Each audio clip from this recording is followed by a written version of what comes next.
ये बताइए कि जो बार बार बयान कहा जा रहा है कि रेलवे से छीन कर क्यों दे दी गई है सीबीआई को, रेलवे अपनी तरफ से तो कर रही है जांच, अब सीबीआई इसकी जांच करेगी, उसमें दिक्कत क्यों होनी चाहिए? आप लोग कहते हैं इतना बड़ा हादसा हो गया, कैसे हो गया, कैसे हो गया, तो जवाब कैसे मिलेगा? देखिए, सीबीआई की भूमिका क्या है? सीबीआई जांच करती है साजिश की।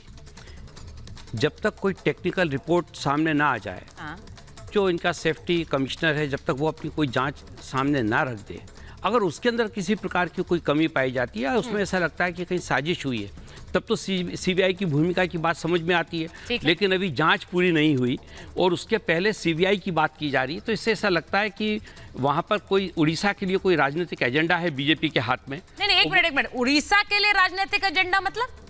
इसका क्या मतलब है बृजमोहन? बहुत स्पष्ट है इसका मतलब कि वहाँ पर आदरणीय नवीन पटनायक जी की जो सरकार है, वहाँ पे भारतीय जनता पार्टी तो है नहीं सरकार में, तो उनको घेरने के लिए, जिससे कि आने वाले दिनों में वो दबाव में रहें, मुझे ऐसा लगता है इसके पीछे ये हो सकता है सिर्फ मेरा ऐसा राजनीतिक सोचना हो, और मुझे लगता है कि कहीं ना कहीं इसमें कोई ऐसा जरूर कारण है, क्योंकि एक दिन पहले जब रेल मंत्री जी अपना बयान दे देते हैं और बता देते कि क्या कारण था जिसके कारण ये दुर्घटना हुई। सार्वजनिक मंच पर तो बहुत हद तक बीजेपी का साथ देखते नजर आते हैं नवीन पटनायक। अगर आप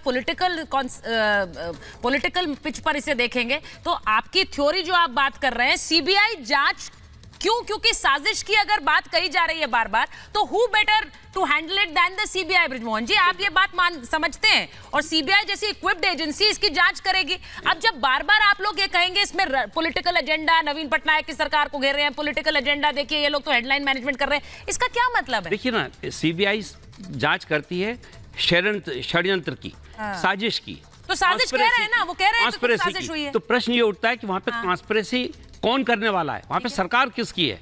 निश्चित रूप से नवीन पटनायक साहब की।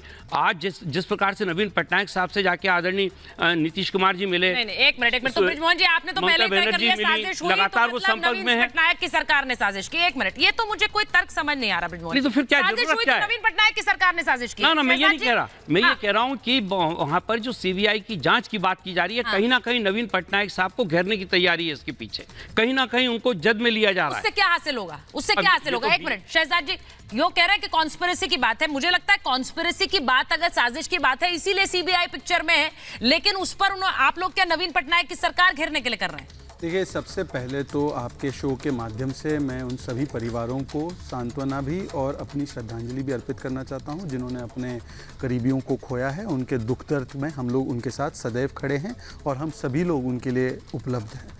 और मैं आज की चर्चा में अपनी आवाज़ बढ़ाकर या किसी ने हस्तक्षेप भी किया, इस मामले में मैं भी शहजाद भाई के साथ हूँ, संवेदनाओं के मामले में कोई अगर मुझे बीच में टोकेगा या हस्तक्षेप भी करेगा तो मैं चुप रह जाऊंगा। मैं आक्रामक आज की डिबेट में नहीं हो पाऊंगा।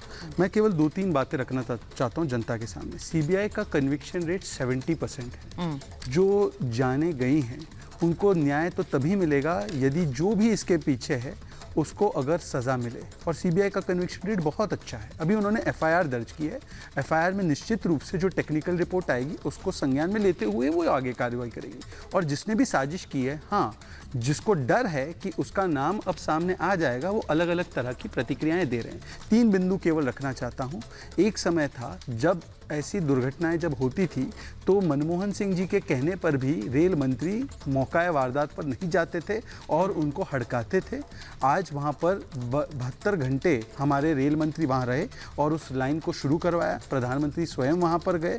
तो ये एक हमने देखा है कि फोटो ऑप से ज़मीन पे उतरने वाले लोग भी आपने देखे हैं। ये आंकड़ों की और रिपोर्ट्स की बातें करते हैं। कांग्रेस पार्टी झूठ आज आंकड़ों पर फैलाती है। IRCTC ने बताया है कि कैंसिलेशन जो है वो उल्टा कम हुई है। इसका मतलब कि लोगों की बुकिंग बढ़ रही है। परंतु देश के खिलाफ अफवाह फैलाने का काम अगर कोई पार्टी इस समय पर करती है तो वल्चर पॉलिटिक्स और किस प्रकार से आपदा में अवसर ढूंढने का काम करती है। HD देवेगौड़ा जी जो देश के प्रधानमंत्री रहे, वो हमारे साथ में नहीं है, पर उन्होंने भी एक बात रखी है। मुझे लगता है ऐसे वरिष्ठ नेता की बातों का भी सम्मान होना चाहिए। और आखिरी बात देखिए, एक समय पर जब मुंबई में बॉम्ब ब्लास्ट हुए सुचरिता जी, तब एक व्यक्ति ने 11 बॉम्ब ब्लास्ट को 12 बॉम्ब ब्लास्ट बना दिया। और उन्होंने इंडियन एक्सप्रेस में छपा है, उन्होंने NDTV में एक इंटरव्यू भी दिया था। आई मिसलेड पीपल ऑन 93 ब्लास्ट। ये मैंने किया ताकि लोगों को ये लगे कि एक ब्लास्ट हिंदुओं ने भी किया। अब मुझे लगता है कि जो ऐसे लोग हैं और ऐसी पार्टियां हैं, ऐसी पार्टियों को कम से कम जांच के प्रभावित शहजाद जी, मैं आपकी बात मानती हूँ, लेकिन आपके ही नेता हैं बंगाल से जो बहुत बड़ा आरोप अब टीएमसी पर भी लगा रहे हैं। अब उस बयान को मैं गंभीरता से लूं या फिर एक कंट्रोवर्सी सनसनी खड़ी करने के लिए लूं? जांच हुई नहीं है, उन्होंने पहले कह दिया टीएमसी साजिश कर रही है। सुवेंदु जी ने जो कहा है वो बिल्कुल सही उन्होंने कहा है। सुवेंदु जी ने ये कहा है कि दो तथाकथित अधिकारियों के बीच में जो अनवेरिफाइड ऑडियो है, अगर टीएमसी उसको प्रचारित करती है कि ये ऑडियो उन्हीं का है, उन अधिकारियों का है, तो टीएमसी को कैसे ये ऑडियो मिला, किस यंत्र से उन्होंने वो ऑडियो निकाला, उसकी भी जांच होनी चाहिए। और अगर उनको कोई बात का डर नहीं तो सीबीआई की जांच के खिलाफ प्रतिक्रिया क्यों देते हैं? ठीक है। तो कोई भी जांच